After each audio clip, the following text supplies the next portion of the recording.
আম্মু কিছু খাবো খিদে লাগছে এরকম বলতে এসে হাঁটি দিতে হয়, জানাজা পড়তে হয়, তো কিছু পেলো না। আজকের যেই গল্পটা আপনাদের বলবো, সেখানে বন্ধুরাই তার এক বন্ধুকে অপহরণ করার পর হত্যা করে আর শেষে কেটে তার মাংস খায়।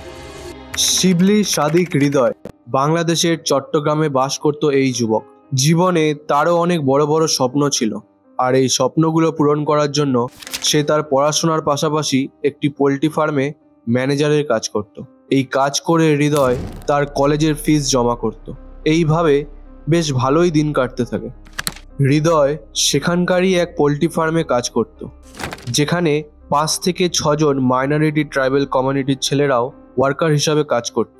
সমবয়সী হওয়ার জন্য তাদের সাথে হৃদয়ের বেশ ভালোই বন্ধুত্ব হয়ে উঠেছিল, আর এই বন্ধুত্বের সুযোগ উঠিয়ে তারা তাদের কাজে ফাঁকি দিতে শুরু করে, যেটা হৃদয়ের নজরে আসতে হৃদয় তাদের এইসব করতে বারণ করে, কারণ হৃদয় তার কাজের প্রতি খুবই সৎ ছিল। হৃদয়ের এই অর্ডার তারা মানতে চাইছিল না। হৃদয়ের বয়স ছিল মাত্র 19 বছর, আর বাকিদের বয়স 24 থেকে 25 বছর, আর সেই জন্য তারা মানতে চাইছিল না তাদের থেকে ছোট বয়সে কোনো ম্যানেজার তাদের অর্ডার দিক। আর এখান থেকেই শুরু হয় আসল দ্বন্দ্ব। এই দ্বন্দ্ব বাড়তে বাড়তে লড়াইয়ে পরিণত হয়। এই খবর গিয়ে পৌঁছায় ফার্মের মালিকের কানে। মালিক তখন তাদেরকে সবকিছু ঝামেলা মিটিয়ে নিতে বলে এবং আবার সবকিছু আগের মতো চলতে থাকে। হৃদয়ের সবকিছু ভুলে গিয়ে তার কাজে মন দেয়, কিন্তু বাকি কর্মচারীরা এটা ভুলতেই পারেনি। তারা নিজের মধ্যে এই রাগ পুষে রেখেছিল। এইভাবে দেখতে দেখতে 2 মাস কেটে যায়। 28শে আগস্ট 2023 হঠাৎ হৃদয়ের মা নাহিদ আক্তারের ফোনে একটা কল আসে। হৃদয়ের গলা শুনে তার মাও অনেক ভয় পেয়ে যায়। আসলে সেদিন হৃদয় ফার্মে কাজ করছিল, তখন উমংচিং মার্মা তার বাকি বন্ধুদের নিয়ে এসে হৃদয়কে কিডন্যাপ করে। উমংচিং মার্মাই ছিল যার সাথে হৃদয়ের প্রথম লড়াই শুরু হয়। কিডন্যাপ হওয়ার সময় হৃদয়ের কাছে তার ফোনটা ছিল, সে লুকিয়ে রেখেছিল ফোনটাকে। কিডন্যাপ হওয়ার পর যখন উমংচিং মার্মা আর তার বন্ধুরা হৃদয়ের সামনে ছিল না, তখন হৃদয় তার মাকে ফোন করে আর কাঁদতে কাঁদতে বলে তাকে কিডন্যাপ করা হয়েছে, তাকে অনেক টর্চার করা হচ্ছে। তার মা নাহিদ আক্তার কিছু বুঝে উঠবে, তার ছেলেকে কিছু জিজ্ঞেস করবে, তার আগেই ফোনটা কেটে যায়। এই সব শুনে হৃদয়ের বাড়িতে অনেক তাড়াহুড়ো লেগে যায়। তারা হৃদয়কে খুঁজে বার করতে উঠে পড়ে লাগে। কিছুক্ষণ পরই হৃদয়ের ফোন থেকে আবার একটা কল আসে, কিন্তু এইবার কলে হৃদয় ছিল না, কলটা করেছিল কিডন্যাপাররা। তারা হৃদয়কে ছাড়ার বদলে 15 লাখ টাকা দেওয়ার দাবি করে, কিন্তু এই টাকাটা জোগাড় করা হৃদয়ের ফ্যামিলির পক্ষে সম্ভবই ছিল না। তারা খুবই গরিব ছিল। তারা তা সত্ত্বেও 15 লাখ টাকা জোগাড় করার জন্য লেগে পড়ে। তারপর 31শে আগস্ট কিডন্যাপারের তরফ থেকে আবার একটা কল আসে।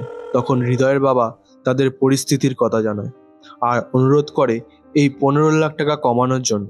যেহেতু কিডন্যাপাররা জানতো হৃদয়ের ফ্যামিলির পরিস্থিতির ব্যাপারে, তাই তারা 15 লাখ টাকা কমিয়ে 2 লাখ টাকা করে দেয়। 2 লাখ টাকাটাও একটা গরিব ফ্যামিলির জন্য অনেক বেশিই ছিল। যেহেতু তাদের নিজের ছেলেই এই সমস্যার মধ্যে ছিল, তাই তারা যা হোক করে হোক সবার কাছে হাত পেতে টাকা চায় আর 4 সেপ্টেম্বরের মধ্যে 2 লাখ টাকার ব্যবস্থা করে ফেলে। এরপর তারা কিডন্যাপারের সাথে যোগাযোগ করে। কিডন্যাপাররা হৃদয়ের বাবাকে টাকা নিয়ে একটা লোকেশনে আসতে বলে।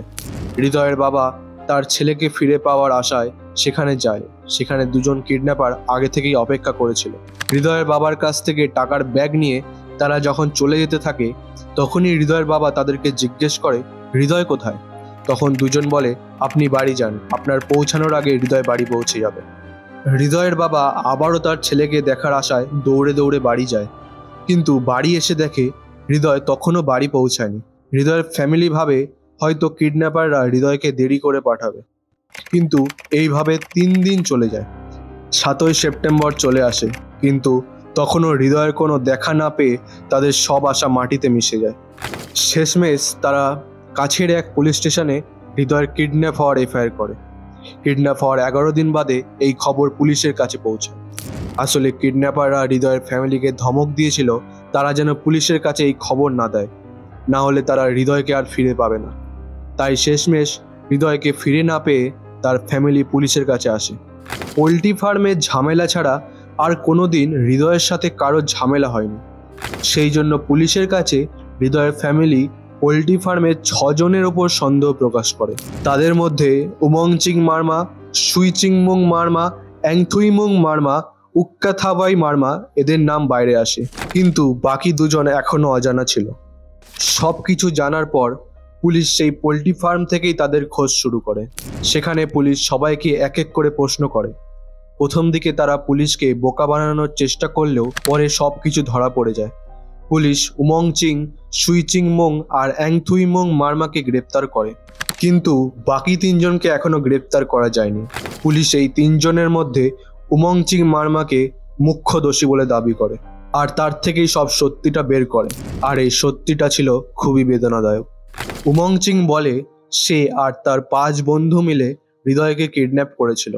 প্রথম দিকে তো তাদের মধ্যে বেশ ভালোই বন্ধুত্ব ছিল, কিন্তু ঝামেলার পর থেকে তারা সবাই হৃদয়ের শত্রু হয়ে যায়। 2 মাস ধরে তারা হৃদয়কে কিডন্যাপ করার পরিকল্পনা করেছিল। প্রথমে ঠিক করেছিল হৃদয়কে কিডন্যাপ করে তার ফ্যামিলির কাছ থেকে টাকা চেয়ে হৃদয়কে ছেড়ে দেবে, কিন্তু কিডন্যাপ করার পর ভেবেছিল হৃদয়কে ছেড়ে দিলে তো হৃদয় পুলিশকে সব বলেই দেবে, সেই জন্য তারা হৃদয়কে মেরে দেয়। কিন্তু হৃদয়ের লাশ কোথায়? এই প্রশ্নের জবাবে উমংচিং বলে তারা হৃদয়কে মারার পর এক পাহাড়ের ওপরে লাশটাকে লুকিয়ে রেখেছিল। কিছু রিপোর্ট অনুসারে এটাও জানা যায় উমংচিং আর তার বন্ধুরা হৃদয়কে মারার পর তার শরীর থেকে মাংস কেটে রান্না করে খেয়েছিল। পুলিশ উমংচিং আর হৃদয়ের ফ্যামিলির সাথে সেই পাহাড়ে যায় হৃদয়ের লাশ খোঁজার জন্য। সেখানে অনেক খোঁজার পর একটা জায়গায় শুধুমাত্র কঙ্কাল পাওয়া যায়, যেটায় কোনো মাংসই ছিল না। এটা দেখে হৃদয়ের ফ্যামিলি অনেক ভেঙে পড়ে। তারা তাদের চোখের জল আটকে রাখতে পারছিল না। শেষে পুলিশ উমংচিংকে নিয়ে পুলিশ স্টেশনের দিকে বেরিয়ে পড়ে, আর এই দিকে আশেপাশের এলাকায় হৃদয়ের এই খবর ছড়িয়ে পড়েছিল। পুলিশ যেই পথ দিয়ে উমংচিংকে নিয়ে যাচ্ছিল, গ্রামবাসীরা সেই পথ গাছের গুঁড়ি দিয়ে আটকে রেখেছিল। যখন পুলিশের গাড়ি সেখানে এসে পৌঁছায়, তখন গ্রামবাসীরা পুলিশের গাড়ি থেকে উমংচিংকে টেনে বার করে এবং সবার রাগ উমংচিং এর ওপর এসে পড়ে। তারা সবাই উমংচিংকে মারতে থাকে যতক্ষণ না উমংচিং এর মৃত্যু হয়। তারপর পুলিশ এই ভিড় কমানোর জন্য এক ধরনের গ্যাস প্রয়োগ করে। উমংচিং এর তো সেখানেই মৃত্যু হয়। বাকিদের পুলিশ গ্রেপ্তার করে, তাদেরও শাস্তি হয়। সামান্য একটা ঝামেলার কারণে এক মা তার সন্তানকে সারাটা জীবনের জন্য হারালো। যাই হোক, এর থেকে আমরা শিক্ষা পাই যে বন্ধুত্বের মধ্যে যেমন ভাব ভালোবাসা আছে, সেরকম কিছু বন্ধুত্বের মধ্যে রাগ হিংসাও থাকে। তাই আমাদের বোঝা উচিত কার সাথে কতটা মেলামেশা করা দরকার। দেখা হচ্ছে পরের ভিডিওতে নতুন কোনো গল্প নিয়ে।